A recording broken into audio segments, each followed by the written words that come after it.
Hola, hoy vamos a meternos con un tema que usamos todo el tiempo, pero que pocas veces nos paramos a definir bien. La información.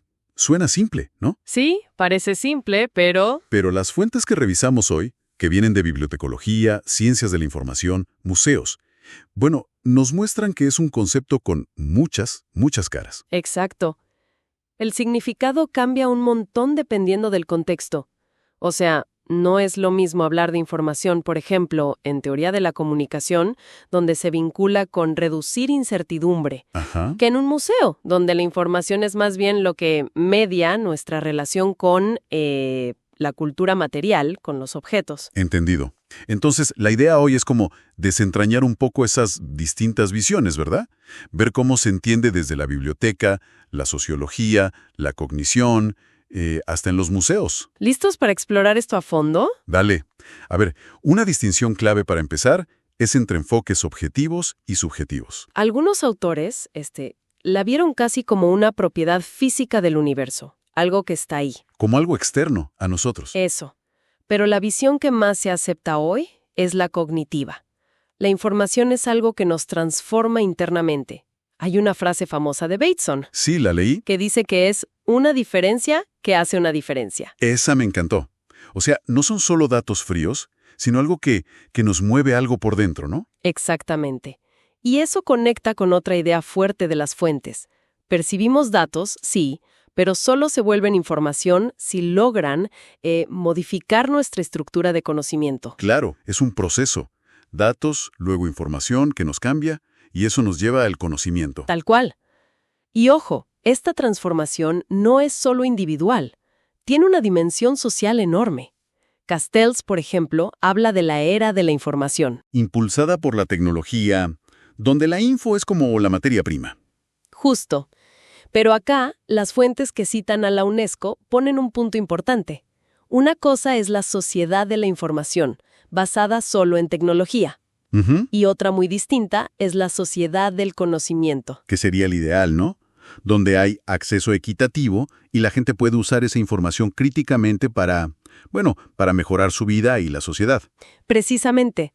El modelo de Castells como que describe lo que hay.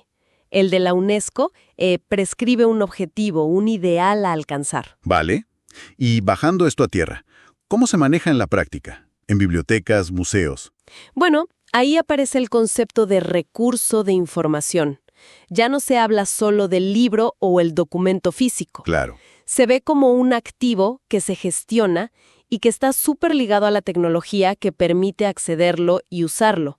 Tiene valor, incluso económico. Pero es interesante que remarcan que ese valor es subjetivo. ¿Cómo subjetivo? Que depende del usuario. Está, como decía un autor citado, en la mente del usuario. Lo que para mí es útil, para otro quizás no tanto. Entiendo. Y en los museos, mencionaste la mediación de la información. Eso no es solo poner el objeto en una vitrina, ¿verdad? Para nada. La mediación significa que la institución, sea museo o biblioteca, actúa deliberadamente para ayudar a la gente a conectar con esa información, a apropiársela. O sea, no es neutral. No es neutral. Es una interferencia intencionada, como dice un autor. Es estar entre la persona y la información para facilitar que se construya significado. Ah, claro. Como tender un puente. ¿Y cómo se hace esa mediación? Pues puede ser con textos, con tecnología interactiva, pero las fuentes le dan mucha importancia al mediador humano. La persona que está ahí, ¿no? Exacto. La persona que dialoga, que contextualiza, que hace preguntas, que ayuda a ver las cosas de otra manera. Esa interacción es clave. Tiene todo el sentido. Ahora, para poder mediar toda esta información, primero hay que poder encontrarla, ¿no? Tiene que estar organizada. Absolutamente. Y ahí entramos en el campo de la organización del conocimiento.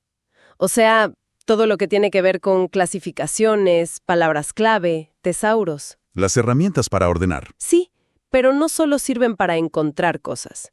También estructuran cómo entendemos un tema. Son la base para diseñar interfaces, para análisis. Claro, definen un poco el mapa del tema. Correcto.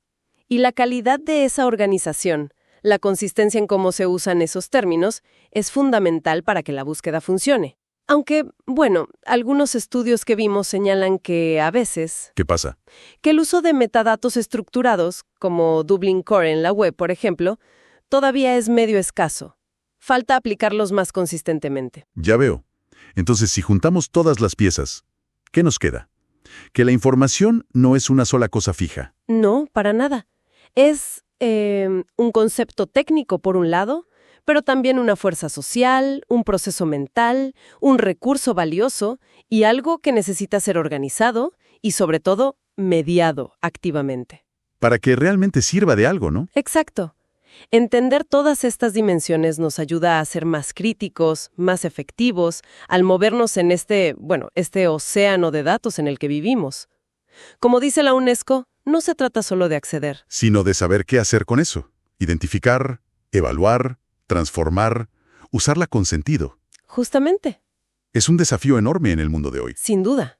Y para dejar picando una idea, si la información y cómo se organiza y se nos presenta, la mediación, realmente moldean cómo entendemos el mundo, Ujú. ¿de qué maneras las plataformas digitales, los algoritmos que usamos a diario, que están constantemente organizando y mostrándonos información, podrían estar moldeando nuestras ideas, nuestras decisiones, quizás sin que nos demos mucha cuenta?